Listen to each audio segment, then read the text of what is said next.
Butler. Yeah. Commissioner Osmann, Yeah.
Hearing no changes, I need a motion to approve the minutes of September 16th. Eileen? Need a second? Second. Second, Mr. Sands, thank you. Opposed on the motion, say aye. Aye. Opposed? Very well. At this point, the agenda is open for public comments. The planning commission requests that speakers respect the 3-minute time limit for individual comments and 5 minutes time limit for individual speaking as a group. We ask that you come forward to the podium, see your name and address. This is not a question and answer session. It is an opportunity for you to voice your thoughts with the planning commission. Just as a reminder, we do have a public hearing on the agenda under new business regarding the special land use for waste management. At that time, there will be a public comments for that particular issue on the agenda, so that will be an appropriate time for you to really speak to that. Other than that, I'd be happy to open the meeting for public comments. Is there anybody like to speak to planning commission? No one? So it's not a time to ask a question of what it exactly the use entails for I'm not sure if I understand what your question is. that, for the new business. We'll talk about that. We have a public hearing, so then therefore that would be the time that you would ask it and come forward to anything that you'd ask the commissioners at that time. Okay, during the, at that particular part of the agenda. Okay. Seeing nobody here in the audience who wishes to speak to the commission, is there anybody on Zoom? No one on Zoom. Nobody on Zoom. So therefore, I will close the public comment. Next agenda is under new business. You have a public hearing to consider a special land use for waste management and recycling located off of 134th and 63rd on parcel 0320 26 260-00800 located in the industrial district. Applicant is Brian Timmer, Wooden Iron LLC. So at this point, I'll ask Ms. Lene if you would introduce the project. Okay, sure. Before you is a request for special land use. The use is called waste management and recycling. It's located off of 134th and 63rd. It's in the industrial zoning district. The applicant is Brian Timmer, who's here today, along with his engineer and attorney. The site is 10.51 acres in area. We discovered the operation happening about a year ago during a site visit to the dog park. So Mr. Timmer has been operating, some of this without any sort of permit. So the use is essentially where he is taking materials from other construction sites, like asphalt, gravel, concrete, crushed concrete, topsoil, depositing them on the property, and then, holding them there until they're used for other construction projects. He's also requesting that one time per year for about a week, that a crusher, an asphalt and concrete crusher be brought onto the site. And then he would crush the asphalt and concrete that's there. So he's stockpiling essentially sand, topsoil, asphalt, and concrete. He is planning on having these stockpiles be about 25 feet tall. He mentions that he would be moistening them as needed to prevent dust. No chemicals would be used for that, moistening. A 50-foot buffer would be provided along the south and west property line and a 100-foot buffer to the east. He preserved the existing vegetation around his site. His hours of operation are 8 a.m. to 5 p.m. Monday through Friday. It's not open to the public. And I mentioned the crushing would occur in the fall for up to 5 days. He had previously applied with the planning commission to also dig a pond and excavate sand. He has since decided he did not receive the approval for that reduced setback from the city of Saugatuck, since they're an adjacent property owner with the township. Therefore, he cannot move forward with that activity. We have been to the site. It does look like sand was maybe moved or removed, and there was some activity related to the sand a few months ago. I don't know the status of that today, but that is not part of the application. He is proposing to move 3,000 cubic yards of material annually. So that would be bringing in 3,000 cubic yards of concrete, asphalt, processing them, and then removing them. So that's a total of basically 6,000 cubic yards of truck traffic. I looked up, dump trucks, they carry about 26 cubic yards of materials. So it's about 230 truck trips, about maybe once per day if it's a 5-day-a-week operation. He stated that the materials that are on site today are not included in the 3,000 cubic yard calculation. I'm not sure how many cubic yards of material is on the property today. A front end loader would be used to load the asphalt and concrete into the crushing plant that's brought on to the site. And then the trucks would, then that front end loader would load those materials onto the trucks. And then the processor would be removed after 1 week. He has said that this processing and the material recycling use would be ongoing. There's no timeline or expiration. Especially if land use runs with the land. So this isn't something that is just going to be operational for a year or 6 months. He is proposing to gate the site. The fire district has approved the plan for the gate. I also contacted Eagle because an air quality permit is required. And I spoke to Eagle for a while about this type of use, the asphalt crushing. And they do a blanket permit for the crusher, like the operator of the crusher. So long as they're crushing in a location that's more than 500 feet from a public facility, a commercial use, or a house. But since this use is closer than 500 feet, they would have to get a site-specific air quality permit. The township can request that permit process include a public hearing if we want. Otherwise, it's something that Eagle works out with the applicant, on their own. There are a few other issues to discuss with the applicant. The site plan still references the pond and mineral extraction in a few places, so that needs to be removed. Note 12 on the site plan also references the pond and mineral extraction, which needs to be removed. The 4-foot chain link fence is proposed around the site area where the activity is proposed. I think you might want to just discuss that and verify that with the applicant.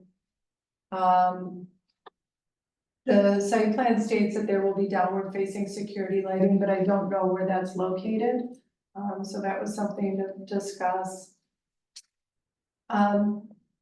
In other communities where there has been material recycling or even mining, there's concern about material that is carried onto the street from the site, like, you know, could be dirt and debris and mud and gravel. And the applicant's now proposing to pave their driveway or even the drive apron. So that was something I wanted to just bring up to the planning commission. The question about if any machinery or equipment will be kept on site. That wasn't clear to me. I realized that the crusher and that equipment will be brought on as proposed during 1 week, but it's still a question. And then the process to mitigate or monitor dust. If crushing is occurring in the fall, that might be after all the leaves have fallen too. So it's probably something to think about. We did receive some public comment from 2 individuals, Mr. Cook, who lives near the property, as well as another adjacent property owner. One adjacent owner is in favor of the use, Mr. Cook is not. And he also brought some additional information that perhaps he'll share during the public comment. The person Roger Poole, thank you, Poole, he supports the request. So, those are things that I just wanted to bring to your attention. We did include, if this does move forward, some suggested conditions. We do have a review from our township engineer. But I know that in his review, he recommends that some issues be sorted out before this is approved. And I also feel like this review by our engineer might need to go into more detail about runoff from these piles, although the stockpiles are quite a distance from the property line. I don't know that has been addressed here in their report. You do have a letter in your packet from the fire district approving the gated entry of the fence. Okay, thank you. At this time, if the applicant or his representative would like to present. My easel set up here just a second. We can also put the site plan on the. Oh, okay.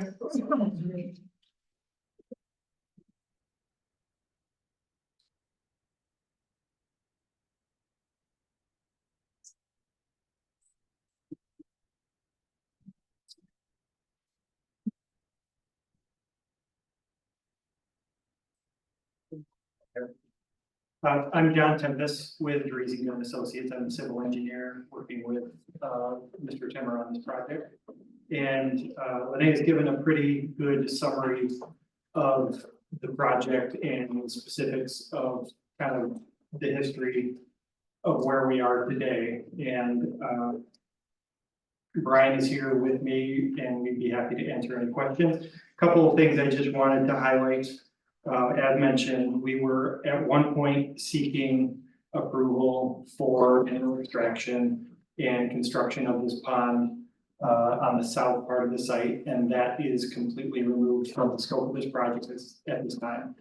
When we found out that we were not going to get the approval from the city for the reduced setback, that setback was really kind of a crucial issue for us to be able to do this pond construction as we had proposed it. So when we found out that we were not gonna be able to get that approval from the city, we decided to cancel that portion of the project. We did not unfortunately have enough time to turn around a full plan revision prior to the submittal deadline to the township. So that's why you see the grading, the notes and everything on this plan in front of you still mention that pond and the mineral extraction. However, as noted with the large note across the drawing, that is completely removed from the scope of the project. So, I think, there were just a couple items that I wanted to clarify. I think in the report, it did mention, in Renee's report, it did mention, excavation within the area of the, landfill. And that is, of course, that was part of the pond scope of the project. So with that being eliminated, that entire south and west section within those, within the parcel is going to be left natural and in its existing condition. So we will be able to completely eliminate that issue. I know a big concern with this was, of course, the potential to impact the groundwater and the conditions of the groundwater and the soils adjacent to the landfill. So without that, I think that issue has been completely eliminated. Couple other things, we are actually proposing to pave the drive apron out on 134th. That will be constructed fully per the road commission standards. And that will help minimize the tracking of material onto 134th. The owner will be proactive about maintaining the condition of the site and condition of the trucks and, checking and then sweeping the apron and the public roadway if and when necessary. They're dealing with construction all over the community. And, with every one of those construction sites, they're getting soil erosion and sedimentation control permits.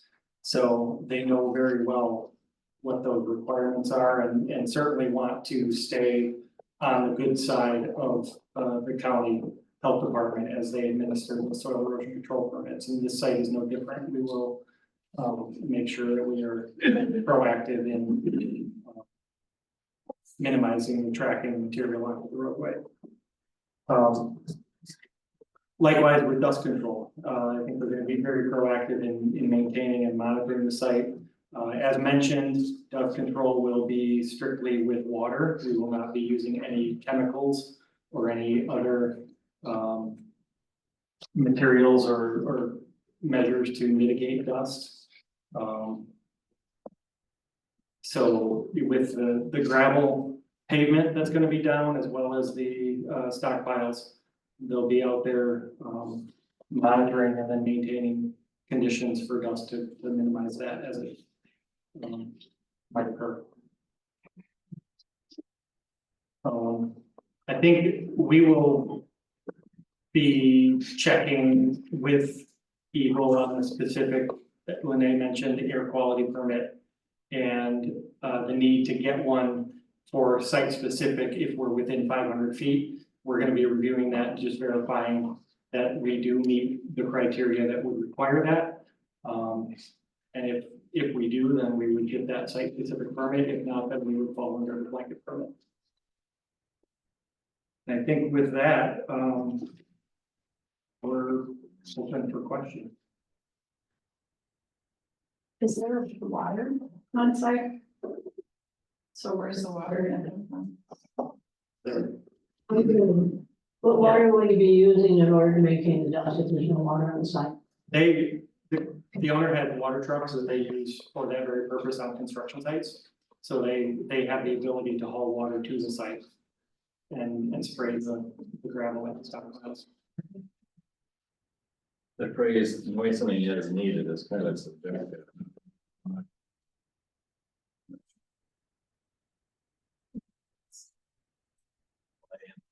'70s or. Yeah, I mean, that is, frankly, it is subjective and it's really You know, the moisture content of the material is really what is the driving factor there. And if, you know, if that moisture content, you know, drops below, I don't know if there's a specific, you know, if it's at 8 or 10% moisture, it's not gonna blow around in the wind. If it gets down to 1 or 2% moisture, then you're gonna see that material get picked up and carried by the wind. Yeah, so we can monitor that moisture content. And, you know, maintain it. One other point I was gonna mention that I failed to, as discussed in the Franny Newhoff letter, you know, the original plan did anticipate that runoff from the gravel, the driveway was gonna go into this pond, and that pond was gonna kind of serve dual purpose as a retention basin. With the elimination of that pond, of course, we don't have that available to us. Our plan is, and we would anticipate any approval we get from you would be conditioned upon approval from the Allegheny County Drain Commissioner's Office for stormwater management in accordance with their standards. Our plan is to collect that runoff in a very shallow drainage swale alongside the roadway, the driveway, I should say. You know, very shallow, it's gonna infiltrate into the ground, but as it does today. And that excavation for that swale will be very shallow. We're talking, you know, maybe a foot. So we are well above groundwater. We're well above any point where we would impact groundwater with that excavation. It's gonna be just the construction, the grading for the driveway and that swale to accommodate that stormwater, so. Is the pond area that's already there, is that gonna be filled in or left as is? That would be left as is. So it's still kind of a pond. It's still a pond. There's a outline system, there's a small hole there left over when we did some burning. We had a I haven't temporary, been in there since you gave data. So Oh, it's been quite- we had a temporary permit for one of the projects we were doing for the township, and we we're moving around some material out there. And there is still a divot there where it looks like might be holding some water or something, and we were waiting to this, but we'll flatten that all out. Our goal is not to have divots or any ponding. Will you then use that and plan it out and so forth, then you're gonna use that as a place to put your materials? I think it kind of shows, I mean, we need the space that's kind of shown on the drawing there a little bit. We have a current stockpile of concrete and some asphalt out there, and we stopped bringing that in once we were asked to. They need, I think we drew on one of the other drawings, there's a small space for topsoil, there's a small space for sand. There'll be a small pile of the crushings. This is a very small operation compared to the bigger one.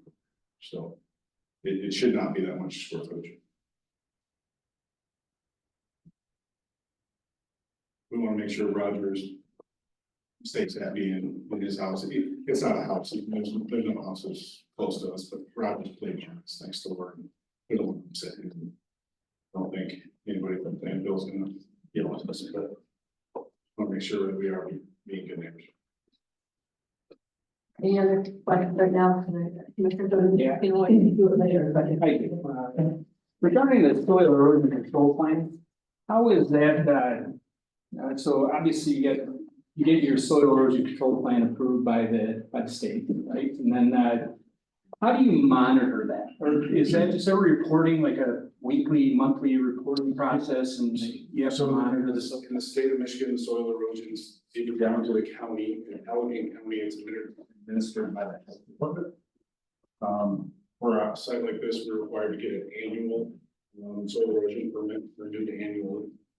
And the health department was audited, we were audited by Eagle last year on several sites. And the health department's their administrator. We as companies have a certified stormwater operator that does rain event inspections and weekly inspections. Okay. There's a log maintained. Track out's the biggest, I mean, you're on 18 feet of drive, you what's in there. Track out's the biggest concern. That was my question, because then there's a process in place that requires you to monitor it, and then you report it back to the regulating authority to make sure that everything's maintained. in the township here, I believe Ben Williams is your sanitarian that does that for the health department. They handle their inspections, which they try to do quarterly or monthly as well. So they come out, they issue reports, satisfactory or unsatisfactory. And how far in is the paving proposed to be from the edge of road? I would guess it's probably 50 to 60 feet. Okay. Would that encompass one whole turn of the Yes, tire? yes. It would be probably 10 turns of the tire. And I'll bring this up now just because it came up amongst the questions right now, but I would propose like in our conditions that especially during the crushing operation, that you have a water tank on site control so you can address that. You have to, when they brought up a third party operator, we don't crush ourselves, so I hire a third party operator. And they're governed by Eagle very tightly. Everything with that has onsite dust suppression. They have their noise shrouds around it and their dust suppression. Okay. They know what they're doing. Did I hear that there are residences nearby? Did you say that? No. I believe the closest residence is east of the dog park. On the north side of the road. There's 2 houses there. Yeah, there's quite a few houses that are within earshot of. Residential is now allowed within the industrial district, correct? Yeah. Something to keep. I'm gonna ask if we could hold that, and if you have that comment, hold that for your public hearing, if you would, please. Are there any other questions from the commissioners in regards to the, Are you still, I guess, one more question regarding this security. So you're proposing lights in there. I mean, the real concern is people fly dumping in there, right? Dumping material that you don't want. Yeah. Is that, I do you think you need believe. lights or do you just? I think the lights were a carryover from, they were a requirement of the zoning standards for the mineral extraction. Okay. The dog park's not lit, correct? I don't believe it's. Yes. In the new portion, it's got light. I don't believe we need lights unless you guys would like us to have them. I'd rather have an enhanced gate with some reporting on it, stop people. We're not open to the public, so it's not, Right. this is us. It just surprised me that the lighting was there and I think I believe that was a requirement in Yeah. the mineral extraction section. wasn't sure if you were worried about people taking your material too, but I didn't think so. That's it. my one question is, the planner's notes include no washing permitted, but your application and what indicates washing? What is washing? I mean, what exactly does that entail? Not sure where that is indicated in our application. You're not planning on washing material on site.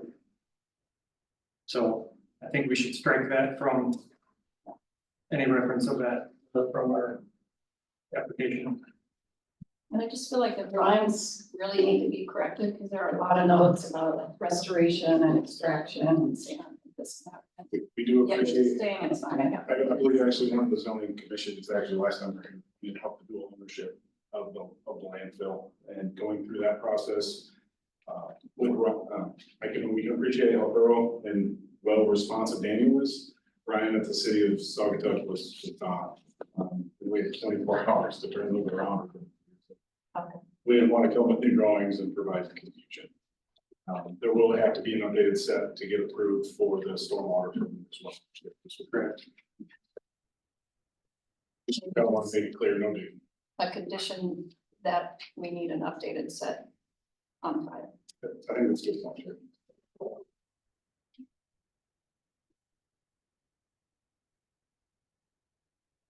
anyone at this point, any other commissioner, have any questions? I mean, again, we can ask later too, so don't feel that if there's something comes up, you can ask some more. All right, thank you, Bert. This time, of the meeting, open the public, hearing for this particular application. Again, as, other public comments, please come to the podium and state your name and address. And ask for, limit your, comments to 3 minutes, or if you're speaking on behalf of a group for 5 minutes. And then once everybody, in the audience had the opportunity, we'll go to Zoom and ask if there's anybody on Zoom. Then we'll go from there. So I will open the public comment, and I see that we have people who would like to speak. Yeah, I'm James Cook, 3330 Palmer Drive. I'm not here to get in the way of anybody running a legitimate business, trying to make an honest living, but there's news to me about past operation, because what motivated me in the first place to speak up about this was because there have been past occasions. We've heard a lot of noise coming from that direction. We didn't know what was going on over there. We've driven by and their places with huge trees that they've got. We didn't know if they were chipping those or what. We had no idea that there was already some of this operation going on. I have to wonder if that's what we were hearing, because it was loud over on Palmer Drive. I know people in the Pheasant Woods who have heard it and were concerned about the noise also. I can provide names of other people who were not happy about that noise. It was only occasional, but when it occurred, it was quite loud where we are. I'm less than a mile away as the crow flies. But the noise was my primary motivation for speaking up in the first place, because we thought businesses that were already there were doing it. Possibly it was yours, I don't know. But nonetheless, the noise carries across the little valleys and ravines quite well there. And I'm certainly concerned about the stormwater and the runoff from that. If we get rains like we got the last few days, where does that water go? Is it going to just soak into the ground? Because it's certainly going to have a lot of alkaline and petroleum residue from what they're storing there. So they've said that they will police that themselves in their application. I'd be interested in just knowing if that's being well cared for. That's all I have to say. Thank you. Yeah, thank you. Is anyone else here who wish to speak to, of this application project?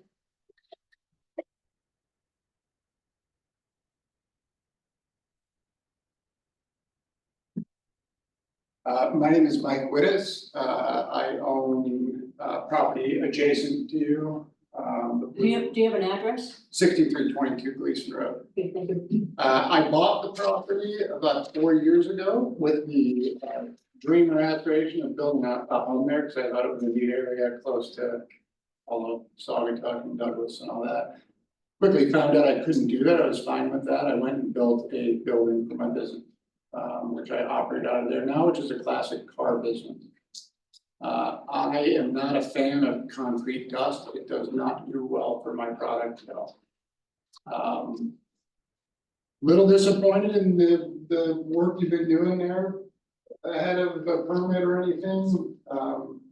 Excuse me, sir, you're addressing this commission, not. Sorry. Okay, I'm a little disappointed that he is back there making a lot of noise, and I hear it all the time. Not so much now, I think, since everybody's kind of been on to what's going on there. You know, I feel like we've got this new opportunity to have residential around there that might open up some things. There's a lot of properties that are on the market. I have future plans with my property from my original site plan. I feel like when I built my building, there was a lot of emphasis on the street appeal of it, putting work into the facade, which I totally can appreciate. All the buildings around there look really nice. The next door neighbor, the electric company down the street, anything that's, you know, relatively in recent years, I'm totally for keeping nice, and I keep my property nice. I feel like it's a bit of a backstep though, to go and just put a waste facility in an area where we dumped a bunch of money into the dog park, which looks great. They paved all that. You've got the other trail at the airport site there. I don't really understand. When I bought the property and did the work, I started to get kind of frustrated. I'm like, there's a lot of hoops to jump through, and then I started to kind of buy into it and go, this is really pretty cool. The area is really nice. I really like everything around here. And I see where the gentrification is going, and I like it, but I'm confused as to why turning that into a waste facility is a step in the right direction. And I would have appreciated, you know, you drive by, I got a sign that says Chicago Car Club, you look it up online, I got a lot of money and expensive cars sitting there. I don't want concrete dust all over my building. I don't want it running into my pond, which I also have a fishing company, so I take care of my pond really well, and I don't know, I feel like I put a lot into it, I'm committed to the area, I live in Douglas, and, we love the community, and I just kind of feel like this is somebody stepped in and got going on and didn't even so much as really let me know what was gonna be going on there, and I know what's happening there, so I'm just thinking that I consider going into on down the road. This is not a 1 year, 2 year thing. This is going on into forever. So whatever you envision that area being, you've got to consider if this is gonna be there and is it gonna be a sticking point for people? Okay, thank you. Is there anybody else here who would like to speak?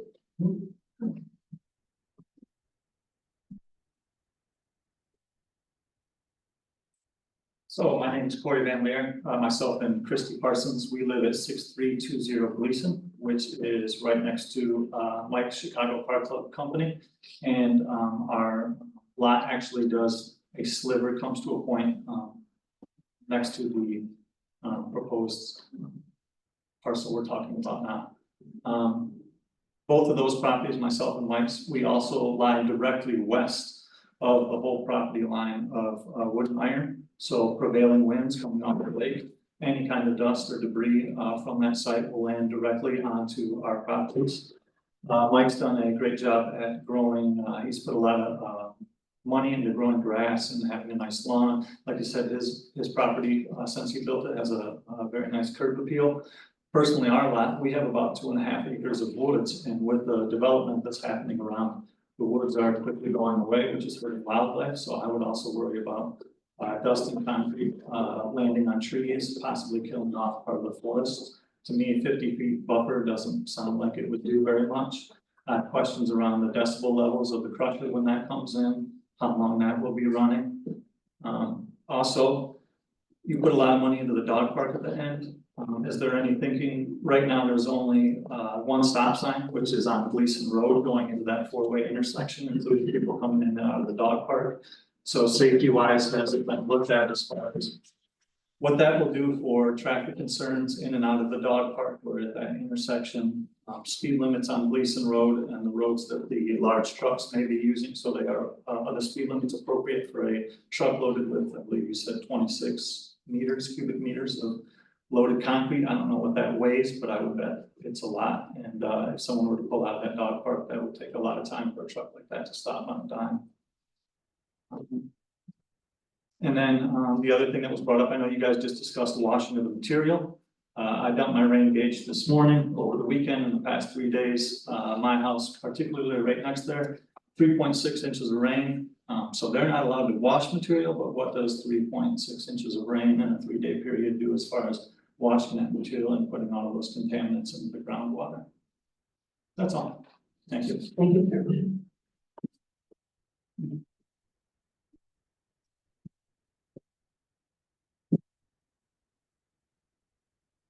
Hi, how are you? My name is Nathaniel Reed. I live at 6333 134. Figured myself the only resident that this was concerned with. I see these other folks here. I live right next to the dog park. Love what they're doing in there. Pretty scared for some of the guys that go into the dog park. And I realize it's your #1 park. I know it because I live next to it. So I see the trail. It's heavy. It's busy. They love that park. Not just the trails, the dog park itself. I've had a few occasions where, you know, his operating hours 8 to 5, he says, yeah, okay, whatever. It never happens that way. They're running up and down there pretty early and pretty late some days when they were running it. And I personally witnessed a couple cars coming out of the dog park. Now, this is partially on the people coming out of the dog park. They didn't stop. Okay, they pulled out, risked their life, of course, but behind them, and I'm sitting in my front yard, becomes one of these dump trucks, just screaming up the road. Now, in no time, he's on this car's butt, and I heard the woman just prompt on the gas to not get run over. That's my biggest fear on that road there, because of the traffic. When I watch these guys up and down this road, when they were doing it before. Speed limit is 55, which is incredible for that road. You got the dog park there, people pulling out into 55-mile-an-hour traffic. How about a dump truck doing 55 pulling how much weight? A tremendous amount. Scary. What was brought up to me by another guy was maybe four-way stop. You know, stopping all ways, Gleason already has a stop sign. The dog park definitely should have one, because it doesn't, and I've seen people just roll out of there, you know, and it's unfortunate, you shouldn't, you should stop, take a look. And the noise, okay, you bring the pressure, how many people are gonna wanna bring their pets to the dog park? Because I did witness, while they're working on the paving of the park now, two people come in the park, tried to bring their dog into the park, and the dog was so freaked out that they had to leave. Could not handle that right there, just that little bit that was going on in the dog park. And it wasn't that bad. I live next to it, so I can tell you, it wasn't that bad. They had a couple of days, you know, you gotta put up with it. And the tar smell wasn't bad. I don't know what they've done to tar lately, but it was pretty mild, but you know, we could smell it. It's just mostly, you know, these trucks, and a couple of young guys, they can't get off their phone, driving that dump truck down my road. I've sat and watched them on their phone, driving a dump truck down the road. Okay. Number one, it's illegal. Number two, you're in a dump truck. How stupid are you? Just, yeah, maybe the four-way stop, you know, the dog park and Gleason, and then both ways, I don't know. I'm not sure that's even a possibility, because it's a dead end road. And why would you do a stop coming up from the dead end road? I don't know. That's where they're coming from, and that's where they're just hammer down, they come up the road, so a lot of it's the safety of their equipment. Thank you. Anybody else here can speak to this application? Is there anybody else? The only thing I want to point out is, Sir, I don't one moment, please, just one moment. Yeah. Is there anybody on Zoom? No, on Zoom. If you wish to speak again, please come up to the podium and you're welcome to make a comment. sorry, it's my first meeting. So I Okay. don't know the That's rules. okay. No, I do want to point out, you know, isn't Saugatuck Schools running track and field back there now? They have meets back there? Somebody. Middle school cross country. Thank you. Okay, anybody else wish to speak? Okay, I will close the public hearing at this time. Commissioners, this is our time to discuss this application. Again, you're welcome to address Ms. Wells or applicant. Or if there's anything that any of the individuals who spoke, we want some clarification, you're welcome to do that as well.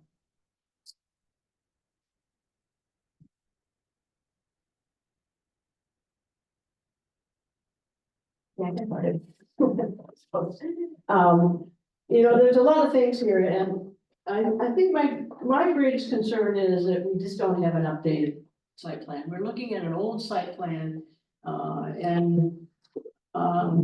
there seems to be a lot of things that are missing in regards to reassuring us that the operation is going to be done appropriately.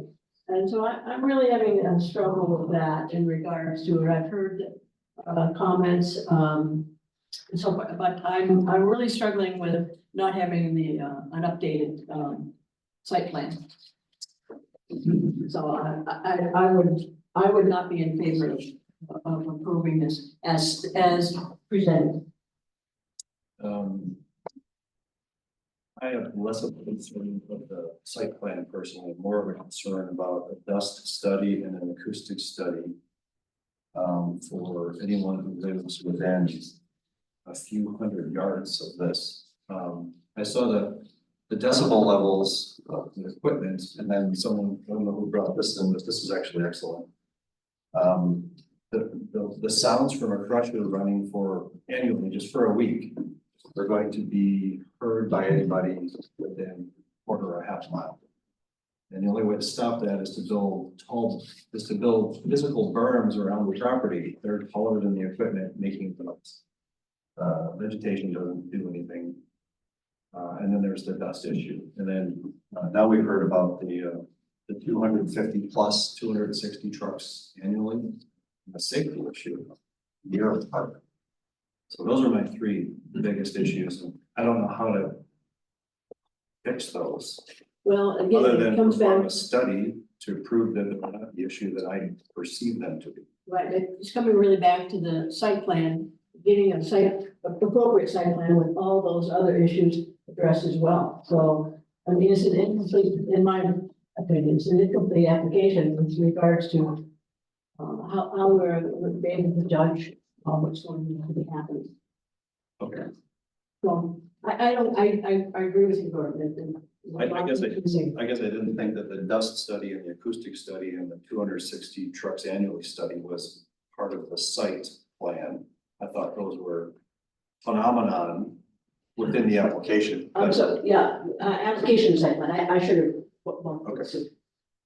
Can I just, real quick, just a No, piece of no, it, sir, no, sir, just a piece of information? no, Okay. I'd ask you to hold that comment for a moment.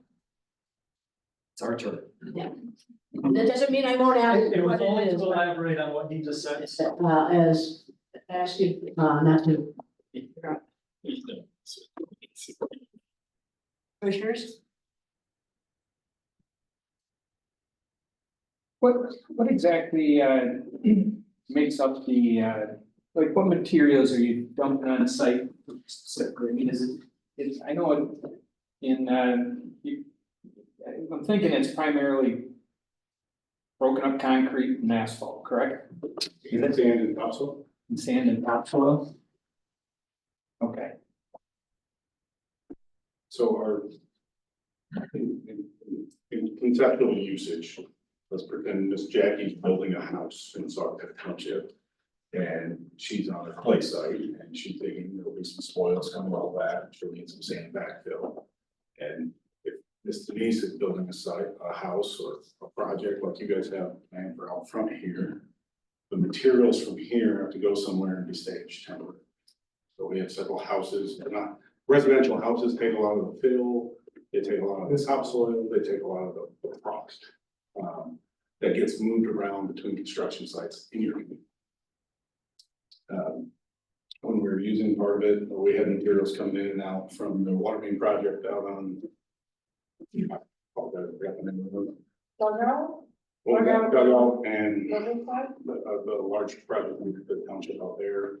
Where there was eagle stipulations on that project that we had to take material off site and bring back the exact same material for the wetland that was disturbed during that project. We get into some unusual stuff like that once in a while where you have to store material and bring it back. Yeah, I guess I agree with Denise as far as the site plan as well, and one of my other concerns is I hear Mike's concern, because I know what type of business he has. And I could see, I mean, I'd hate to bring in a business that negatively impacts an existing business that would, that dust coming in and I would be real. I know we talk about dust control and we have it there, we're monitoring, but it's, you get the right wind, it's very hard to do dust control and your erosion control and keep it up, especially if there's an event where, especially this time of year. And I guess I really hear Mike's concerns as far as his business and, and a negative impact to that, but to Denise's point, maybe that's addressed in an appropriate site plan that addresses all that more thoroughly. So and I also do hear the concerns as well as I work construction for a lot of years, and I can tell you when guys get on those trucks and you're doing a job, your number one concern is get it done as quickly as possible because time is money, and they can hammer down. So I can see the safety concern as well with trucks running up and down the streets. But the argument can be made, that's what the police report is, monitor that. So I'm just making a point that I can see the concern from the public standpoint. But regardless, I do agree. I think, you know, a complete site plan, in front of us would help us, you know, make a better determination.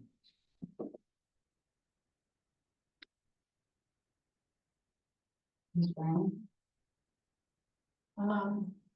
any additions or?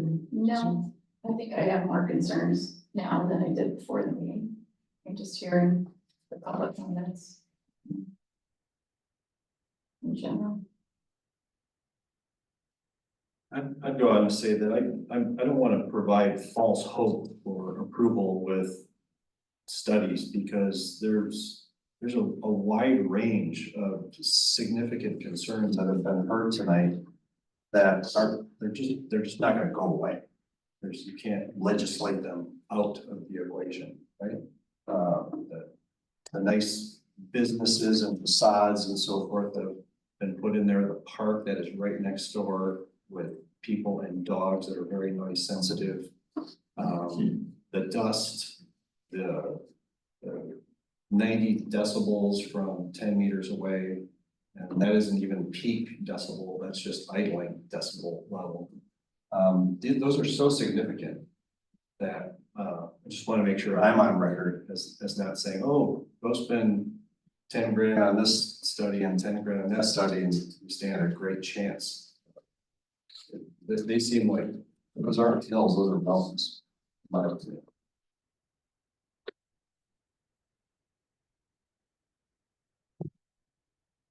Well, having said that, you know, I'm looking at the zoning map and there's a large swath of industrial zoning here, whether that's the fault of the map or not, I don't know, but. Hearing that maybe there's residential going on here, and I certainly wouldn't disagree with that. Well, I would just build on that comment that other allowed uses in that zone district are other noisy businesses like sawmill or planing mill. That's an industrial zone district meant for industrial uses. So. At the end of the day, this is what we have to go on, right? The zoning.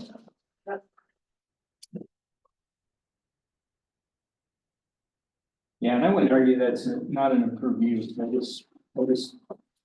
I'm concerned about dust and noise too, so we could quantify that. In the application.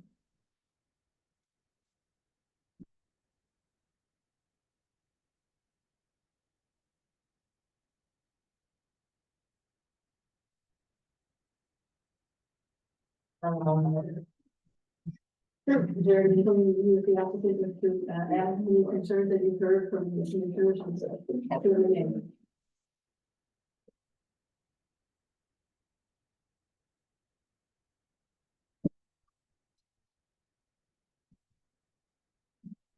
Our reason to purchase this property is the location that it's in. The dog park is wonderful, but when you drive down 134th, there's already a crushing facility around the corner that crushed 3 times this year. I don't believe any complaints were received. That is 4 times larger than we are. That is less than half a mile away. As the crow flies, it's on the other side of the dog park. There are 4 or 5 other material recycling plants that all do bark and other noises that are operational up and down 134th. They're not going away. You know, it is we purchased this piece of property against the landfill. It's kind of a non-development site, kind of for a reason. We do want to be a good neighbor. We do want to address that. That's why we're approaching this very small amount once a year. I think is extremely appropriate. The facility around the corner brought in a third-party crusher and crushed for a week and a half. Our pile will be like 2 days, and again, their materials this and their equipment's this, ours is, we're talking this. And I don't believe any complaints were received from the township from that operation that is currently ongoing. And is needed. They run out of material constantly. And that's on the north side. With that, you also come the township dump, the county dump for their workers, their crews, their burning, their logs, their trees, their stumps, their fill, their ditch cleanouts are also on the 134th. that they're all right there. This use fits. We are, as I think Dave brought up, this classic car business. Roger also has a classic car business directly next to us, and it's in favor as well. What he does in Barnes is, I think he's Corvette restoration, does a fantastic job. We are here to be good neighbors. We're not here to make a big mess for everybody. I think you do have some good concerns. I mean, we are regulated for moisture material, right? I can't sell the product when it's dry. I can't use the product when it's dry. I have to have moisture in it. That's a huge benefit for us. You drive by any of the big facilities that have auto sprinklers and all of it.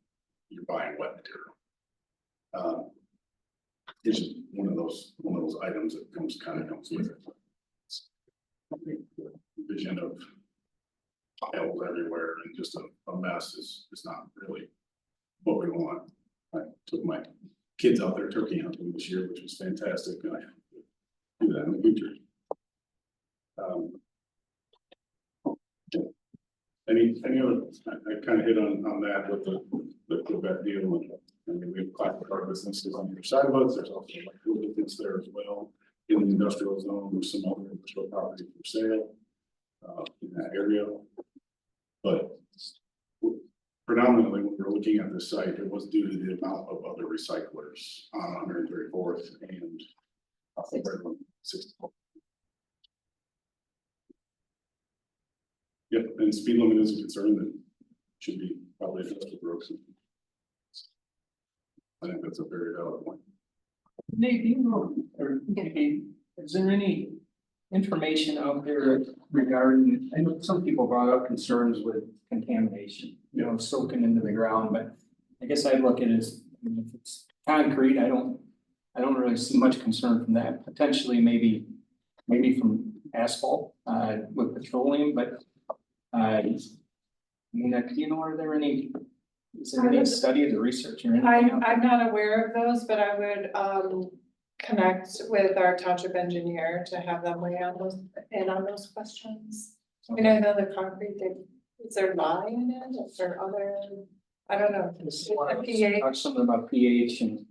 Factors, yeah. I mean, I never really envisioned the concrete as an issue since it's solid, but I don't know. I mean, it's an interesting question that was brought up by a number of people in this packet that was sent out, and then I think I heard a couple of people bring it up in the audience too. And I don't know the answer to that, but it'd be a question. We probably should get answered. Yeah, I mean, there's sort of like there's two things in a way. It's the storage and stockpiling of materials that come in and out. And then the second element is the crushing. And Right, I see. I don't know that they're The crushing always is, connected, which is what they're asking. yeah, and I guess I come back to the erosion control, because that's more, I mean, you got the week-long crushing operation, right, which sounds like they handle that pretty well. They've got water on site and they got their, and I know people are concerned about the noise decibels, but it is one, like you were saying, I think last time, you were hoping to keep it at 3 days a week. But you're also gonna have, as the vehicles come in and out, you know, is the material there, is it all sand, or is there any clay there, is it? I mean, Existing site. yeah, I mean, existing site and the entrance. 36 feet of a beautiful site. Yeah. So, and I mean, I don't know how much dust you're gonna generate from running in and out on top of dust, but that would be my, you know, the other concern, and I'm sure Mike's concern too, is that, you know, trucks are running in and out of there. Because yeah, you average once per day, but I suspect you have a job nearby and it requires 35 trucks, you know, you're gonna run 35 trucks in one day. You know, and then you might have a week where you don't go in there at all. Purple maybe use asphalt millings on the driveway. We've seen that. I think you guys have seen it all over your community. That's what they put down on dugout for dust control as well. It seems to be a very popular shift from gravel and crushed concrete that create a very dusty environment to drive on. Crushed millings has a little bit of an asphalt binder still in it, so the sun bakes it a little bit, it keeps natural dust control down. I've got it on my parking. Are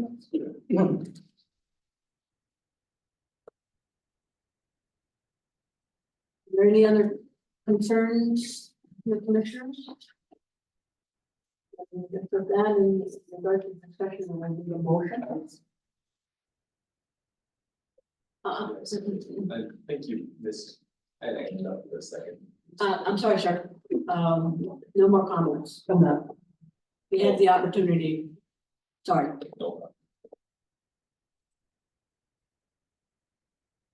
Commissioners?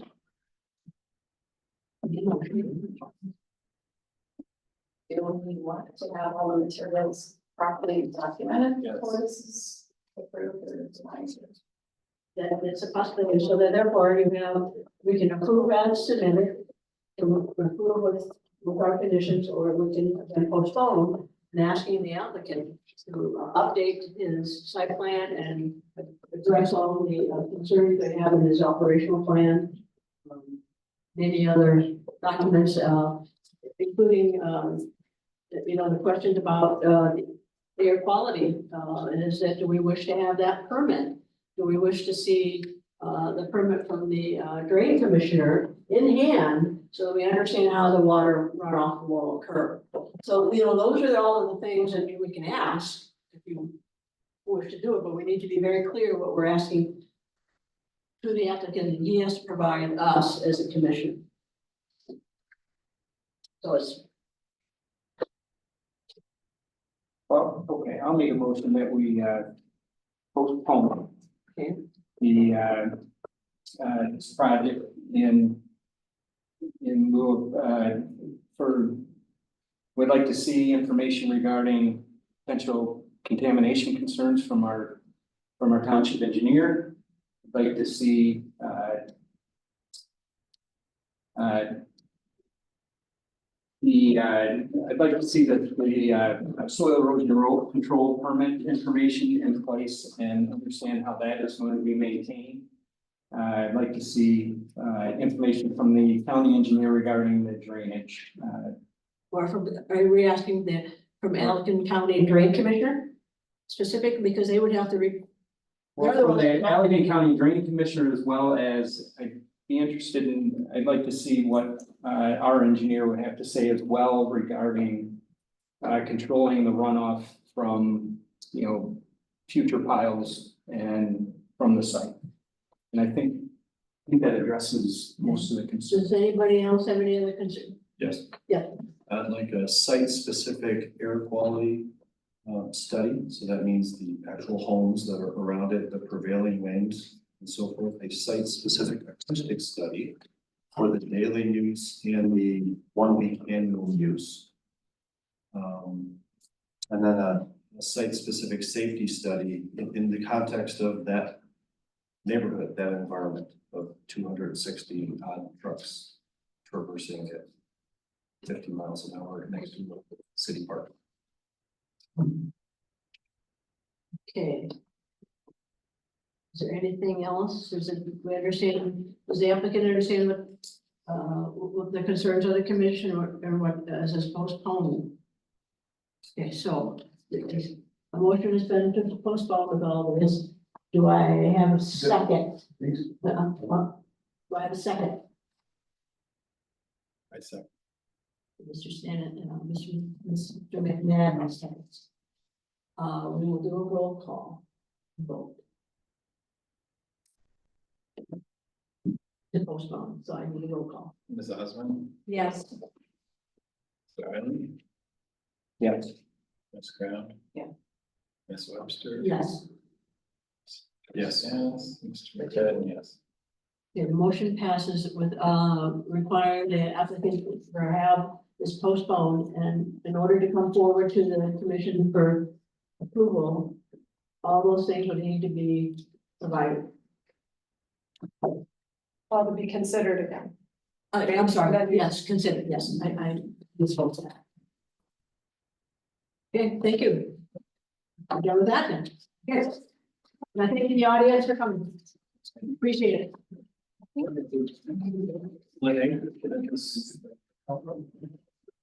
Cook, let's go first. We got it today, yeah.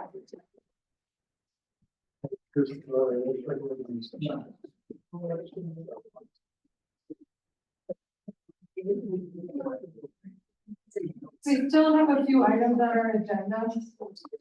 Thank you.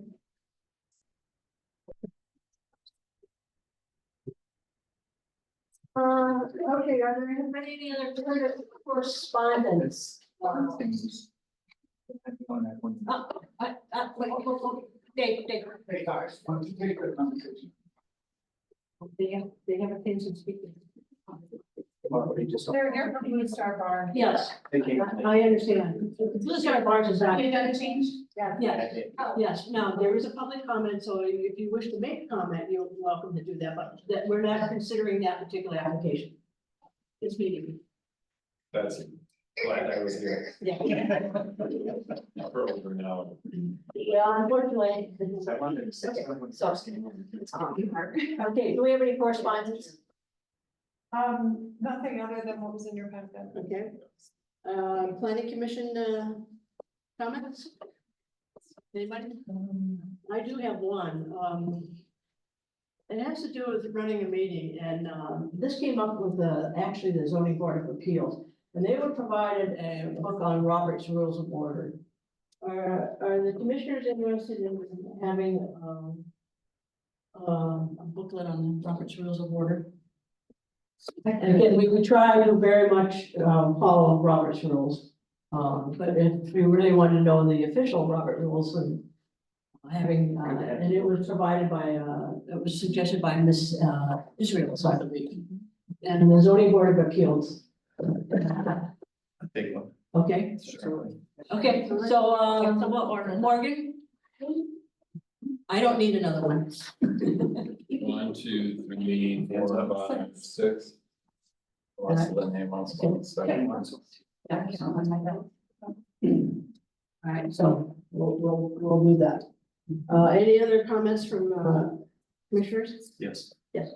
I would prefer to not receive paper packets in the future.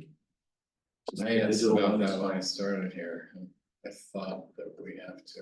No, We don't? I don't think so. No, if you don't want to. So sign me up for that, because I get a packet from Morgan.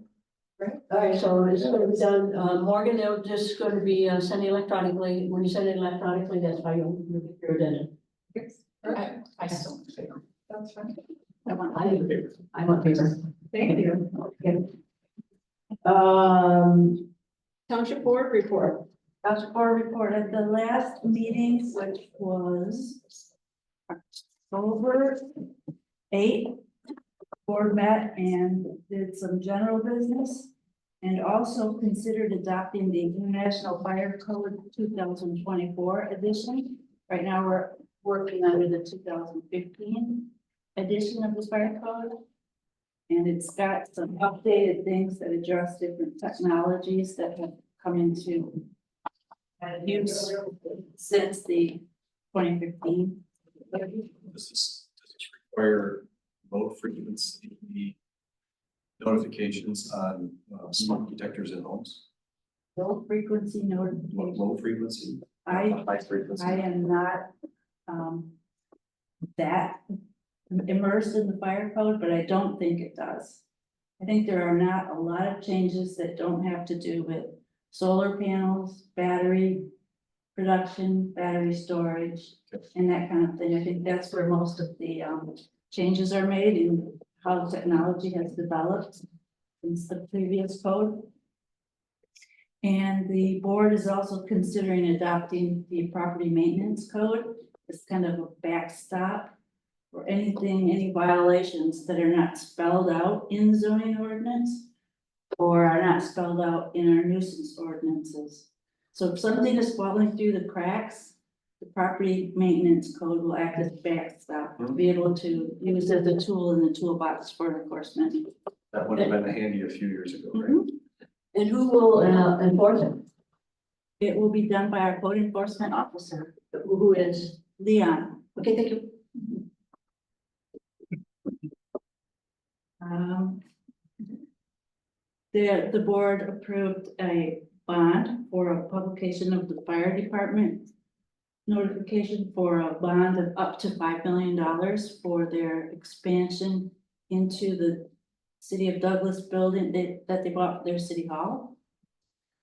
That's a notification that gets published, and if the township resident is not happy with that, they have 45 days to gather a petition with, I think it's 10% of the electors, registered voters, and turn it in within 45 days. Could you say that again, a $5 million bond to expand into Douglas? Right, they have to build a garage, but the rest of it is pretty much there. And it's almost turnkey. They do want to have a place for firefighters to sleep when they're on duty overnight. And they need to have barrier-free access. The current fire department is 2 stories and not accessible by elevator. So there's a lot of people that have difficulty with mobility and they can't access.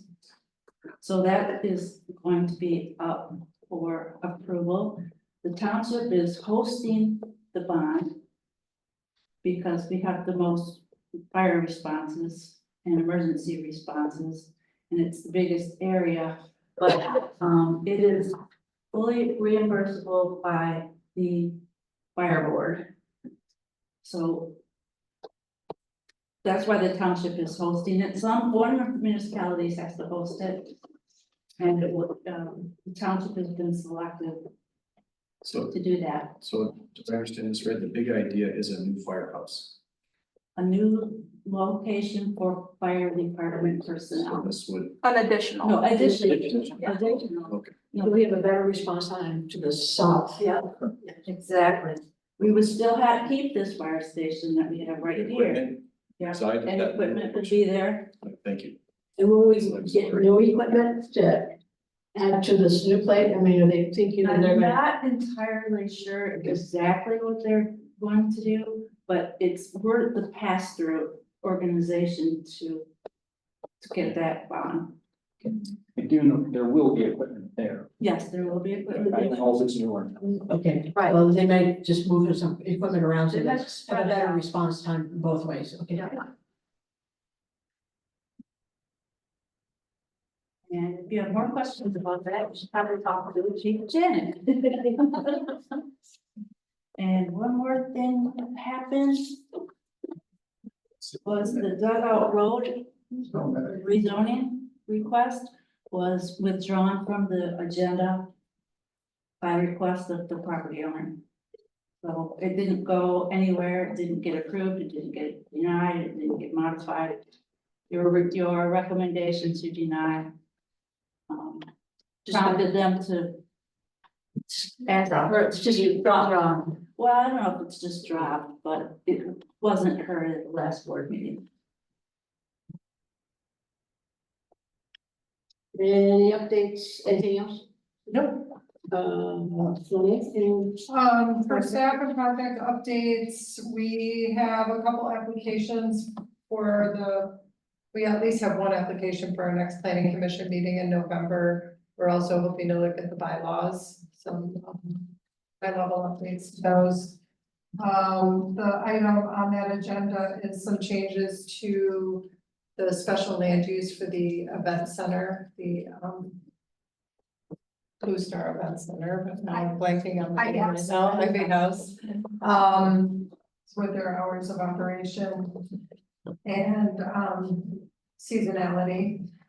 And then we've been working on some enforcement issues too with a couple different event centers, just generally. So that one, there's the art gallery, Capizo Art Gallery next door. The Lavender House, Summer House as well. We've had complaints about all of those operations, so we're working hard to bring them all into compliance with our ordinance. What's the Lavender House? Where's that? Oh, On 65th, south. It's really beautiful, yeah, there's an Airbnb there, they have a. 58 or 6. 65th. They just have a temporary.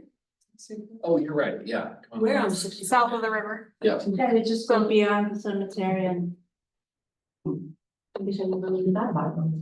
Yeah, they had a temporary event permit that has since expired and there was a change in ownership and I don't think the awareness that. That was something that needed to be renewed and I think they would like to operate beyond that.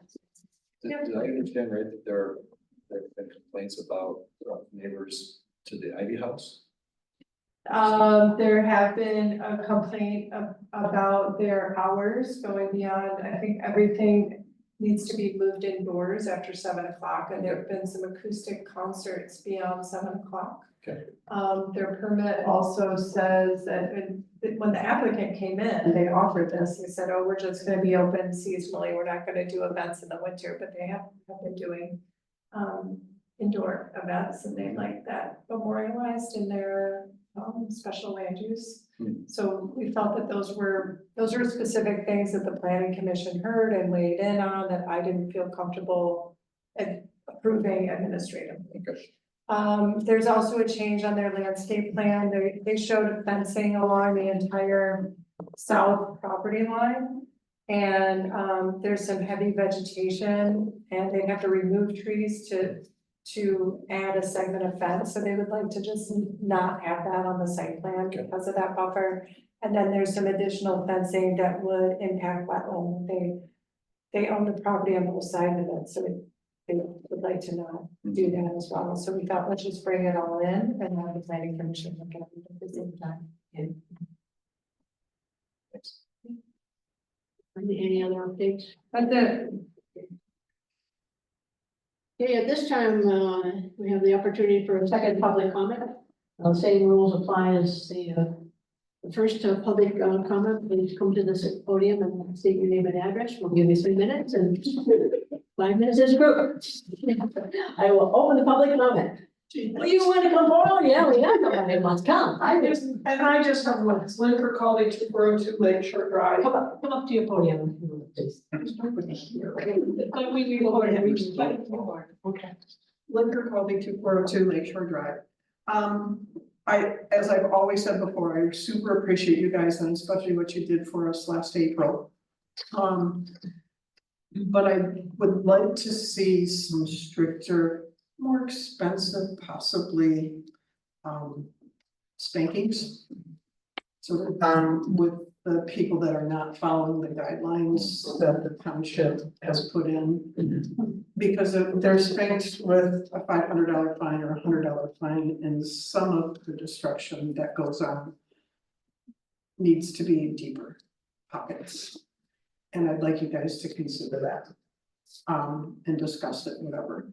And then my second thing is, and I don't know if it's you or Daniel with the board, STRs and guidelines, stricter guidelines or more specific guidelines of what's going on. I think we were probably one of the tighter ones other than now Saugatuck, but just how many people are allowed in a home, the hours, and how we can enforce it. Because I have one neighbor across the street from me and there's a lot of people that are friends with the people that own it and they don't want to call or report. But there's parties until 2 or 3 o'clock in the morning. And 12 people in a home and a girls' weekend, as we all know. Be a good time. So we'll talk to Daniel. Yeah, talk to Daniel, and I think also Cindy being on both the township board and the planning commission can kind of, I don't know, do you do the similar reports to the township board, like Yes. planning commission? Okay, so hopefully that can also be relayed. Are those rates, when were they set? The rate $500 for, nowadays at dinner for, for enforcement, so we have the ability to do daily ticketing, weekly ticketing. But the rates are, I mean, The first ticket is $50, the second ticket is $250, and the third ticket is $500, and everyone after that is $500. Oh, and you could administer them daily for lack of compliance. You can, You can, it's not really strongly recommended. The judge, because the judge will find it excessive. Okay, before we go on, is there anybody else who Yeah, okay, I'm gonna close the public Yeah, comment. that's- Okay. I can't hear that well, so. I just closed the public comments. Yeah, I know, but I mean, with. We were talking about fines, that our fines are $50, $100, or $250, and then $500. And then we can ticket every day. But the judges often find that excessive, so practice tends to be once a week, if activities continue. And then an injunction, right? There's a planning commission, so somebody, we've had a number of instances where somebody's like asked, gone ahead before asking for permission. Yes. And they move forward and then, they get caught and then, okay, oh yeah, I gotta do the permit, whether it's ignorance or whatever, it doesn't matter, but as a planning commissioner though, I mean, can we use that? I mean, does that weigh into anything on our decision process? I mean. I would find that hard that. I think to do, if they have the right site plan and they have to follow the ordinance, I'm not sure That's whether kind of that what- would be yeah. something's. Because we haven't brought it up in the past, and I felt like that was always why, is it. If it's allowed, you have to have a darn good reason for not approving it. Right. It's kind of like, we may not always agree with this. And have a feeling about a developer, but you can't use that against Right. the project. That was. But also, I They don't have the think right- because if they started something that is illegal or. I don't think that that should be grounds for approving something because it's already been started without a permit, if it's a subjective approval. Right. Well, it's kind of like the zoning, well, I would always relate it back to zoning is, if you didn't do your setback, you as a zoning board can tell them. Gotta move it, yeah. So the zoning, ZBA can tell them that, so there's certain things that you can do, but I don't know whether. Cause they did give it a permit, okay, well. There's always some of it, but. I know. Hard. Okay, is there anything else? Yeah, I want to echo the sentiment of incentivizing compliance to our ordinances. There's a large gazebo, it's an outdoor kitchen on our lake. And you can just tell it's way too close to the water. And I happen to know the builder who built the house, and so I bumped into him one day and I said, hey, how did you manage to get that there? Did you get a variance or some kind of exception? He said, no, I just paid $500. They built a whole structure with a foundation and a roof. Your project? And because there was no incentive for compliance. That's crazy. He just did it and he gladly paid the $500 fine. That's the frustration, and like the tree ordinance that you guys put into place from the overlay. Before you, any other You discussion? can have a motion. Can I have a motion for adjournment? So move. Can I have a second? Support. Support. Okay, all in favor, say aye. Aye. Aye. Now you can have a discussion. And speaking